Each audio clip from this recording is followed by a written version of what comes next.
Hello everyone, and welcome back to another video in our series on data management. So far we've had a chance to look at files and using Java to access files, specifically text files, input and output. Today we're going to start to shift towards looking at how to manipulate the data that we might read from a file or from a database. And before we get into that, what we need to do is talk a little bit about efficiency, because for the next couple of videos, we're going to be looking at different algorithms that can be used to access and to manipulate information. And what we really need to do is to be able to say, this one's more efficient than this one in most cases, but this one might be more efficient in certain situations. And there's many different ways in order to figure out the efficiency of something. But just to give us a general rule, we're going to use something called Big O notation. And Big O notation is a very simple way of denoting the efficiency of an algorithm.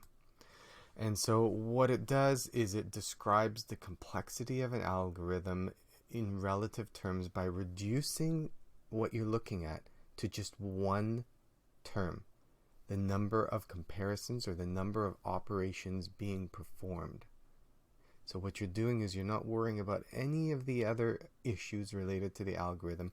You're just looking at this algorithm takes 20 operations to perform, this algorithm takes 10, therefore this one is more efficient than this one, and you have a winner.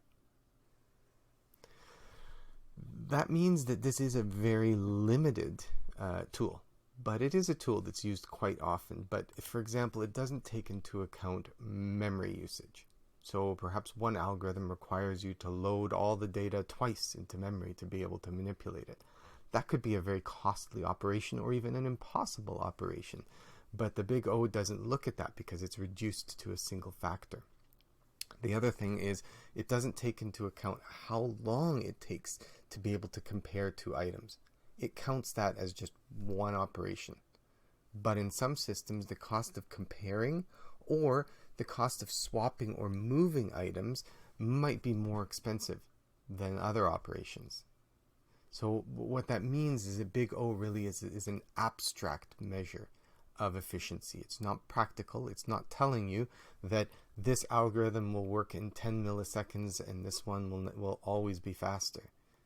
It doesn't get to that fine-grained level of detail.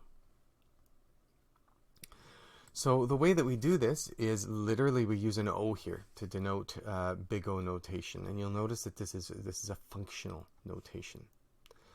And there's a couple of types of efficiency that we're going to be looking at over the next couple of minutes. And the first one is what's called constant.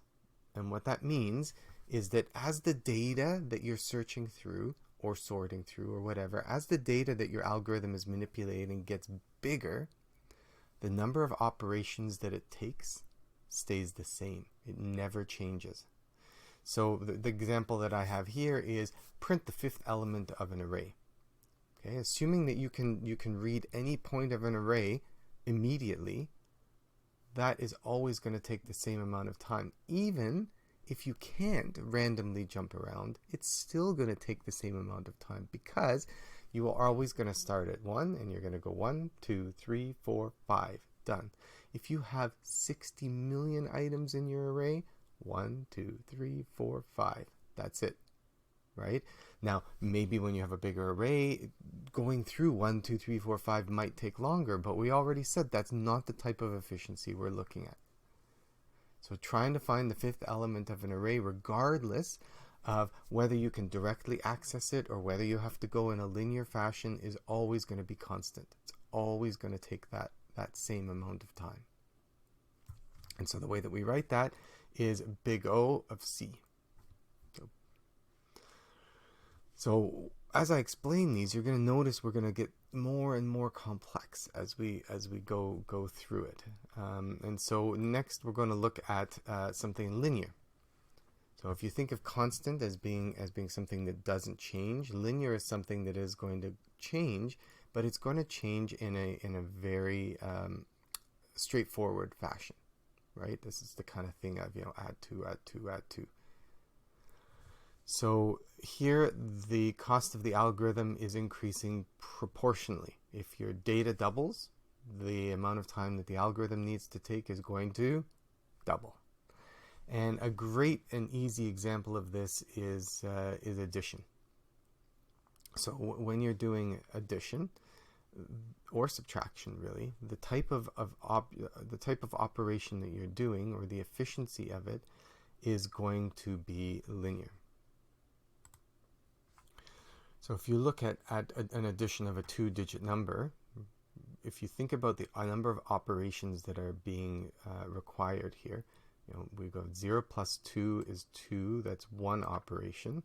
You may have to concern yourself with a carry, and then you are going to have another addition taking place here to give you 2. So that would be 3 different operations that I had to take. If I increase that and I add in another digit onto here, what I'm really doing is I'm adding 2 more operations, one more add and one more carry into it. And then if I add another digit, I'm adding 2 more operations, and every digit that I add in here is adding 2 more operations onto what is being done.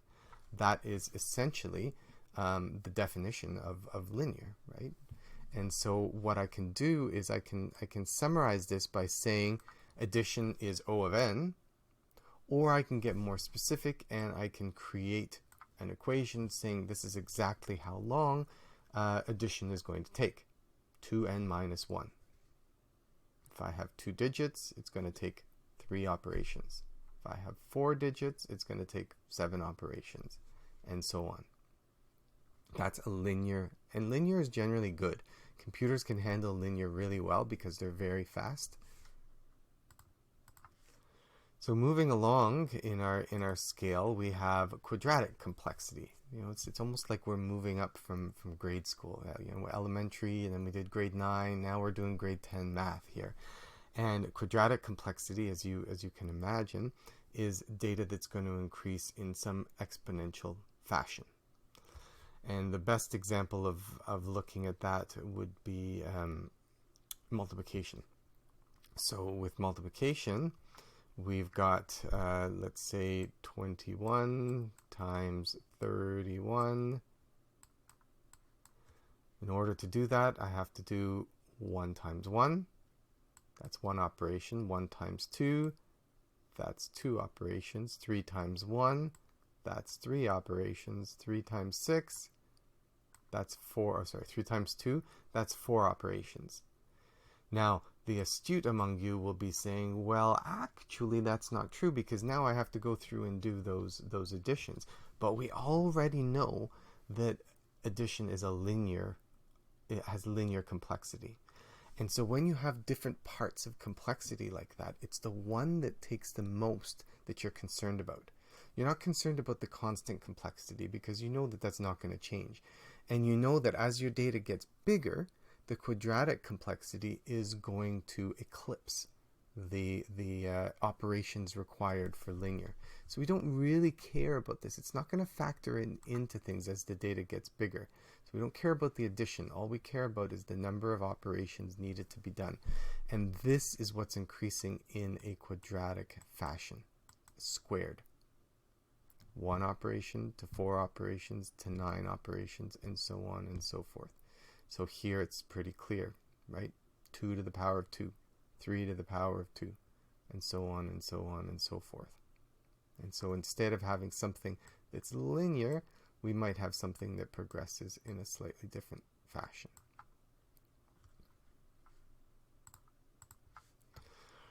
So there is more, okay, and there's some that are really important to look at. Exponential would be considered even worse. So even worse than quadratic is an exponential, and that is where you have some sort of a constant like 2 to the n. And an example of that, if you've gotten to this point in math, is Fibonacci numbers. So with Fibonacci numbers, the Fibonacci of n is equal to the 2 Fibonacci's before it. And in order to calculate the 2 Fibonacci's before it, you're going to have to go back and do the 2 before that. In order to do that, you're going to need to do the 2 before that. And you have to keep doing that until you get to your base cases over here. Even worse than that is something called factorial. And that's, again, you might not have come across this in math yet. And a great example of that is traveling salesman. And I'll get to that in just a second. This one, however, is really important for you to understand. And I realize that some people might not have really got into logarithms very much in math. But what's happening here is you're able to create an algorithm that is actually more efficient than linear. And you can think of a logarithm, and in computers we often deal with logarithms of base 2 as opposed to a base 10, which you often use about in math. But it's a way of being able to split your data so that you can always look at less and less and less as you're going through. And I want you to try to visualize this for a second. So you can see at the very bottom we have what's really just constant. And as you move up, you've got the green line, which is a straight line, which is kind of a linear coming through here. As you move up, you've got here, this is your n squared. There's your exponential. And then the very last is your factorial coming up this way. And you can see what I'm trying to show here is that the number of operations is going up huge amount over here. Down here you can't really see this, but this constant is also encompassing logarithm, because logarithm does also grow in a very slow fashion. Not as good as constant. It does still grow, but it grows in a much slower fashion. And so computers, it turns out, are great at handling some of these. It can handle even up to quadratic complexity fairly well. But what a computer cannot handle as your data gets bigger is ones that are ones that are exponential or factorial. And even when it comes to quadratic, you have to be very careful, because you are taxing your computer with the number of operations. And so in general, when you're trying to solve a problem, you are trying to reduce the complexity of your algorithm as much as possible, while, of course, still completing the task. So how do you find the big O? And I kind of already talked a little bit about this, is you're looking for the biggest factor that's impacting the number of operations that need to be done. So this was actually the correct equation for the efficiency of multiplication, but we don't say multiplication is n squared plus 2n minus 1. What we do is we just say it's a quadratic complexity. It's O of n squared. And that's because as the number of elements go up, the factor that's going to be affecting the way that this curve looks is going to be the quadratic piece. The linear is really not impacting very much. This is not going to have a huge impact over this one or this one. Right? It's a very slow impact is in terms of number of operations. So let's have a quick kind of practical example here, which is a telephone book or a dictionary. You may never have seen a telephone book in your life, but hopefully you've seen a dictionary. So if I'm going to go through a book, let's say, and I want to search for a particular word or a particular number or something inside that book. If I were to start from the very beginning and I were to go through it word by word until I found the particular item that I was looking for, we can now take that technique that I just mentioned and we can assign an efficiency to it. I can say that in the very best case, I'm going to find it right away. It's going to be the first word that I found. I find awesome. That's fantastic. In the worst case, I'm going to be looking at every single word, because it's going to be the very last word that I look for that's going to be the one that I'm trying to grab. And then if you look at the pattern of search, you can probably say that my average or expected case is going to be about kind of the halfway point. Sometimes I'll be bigger, sometimes I'll be less, but that'll be an average case. And so when you look at these things, really what you're saying is that the algorithm is a linear algorithm. As my book gets bigger, the amount of time that it's going to take me, or the number of operations it's going to take me to get there, is going to also increase linearly. Now, I alluded to this logarithmic efficiency, but I couldn't really give a good example yet. And so that's what I want to do now, is I want to just stick with this same telephone book idea. Except this time, okay, let's imagine I have a book. Let's imagine it's in alphabetical order. Forget about telephones for a second. It's in alphabetical order.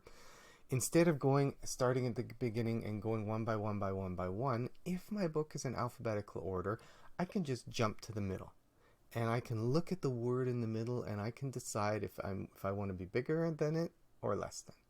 Right? So if the word that I'm looking at is a muggle, and I'm looking for Harry, then I can look at it and I can say, I don't need to worry about this half of the book. Instead, I'm just going to focus on this half. This is better than linear, because I'm actually able to get rid of half of the material that I'm looking at with every single search. And so this still has the same best case, but my worst case now can be expressed because I'm cutting in half every single time. It's like the opposite of looking at an exponent is a logarithm, is because I'm cutting it in half every single time. What I now have is an algorithm that, instead of being linear, is going to be logarithmic, and that is more efficient as opposed to linear that might be going up this way.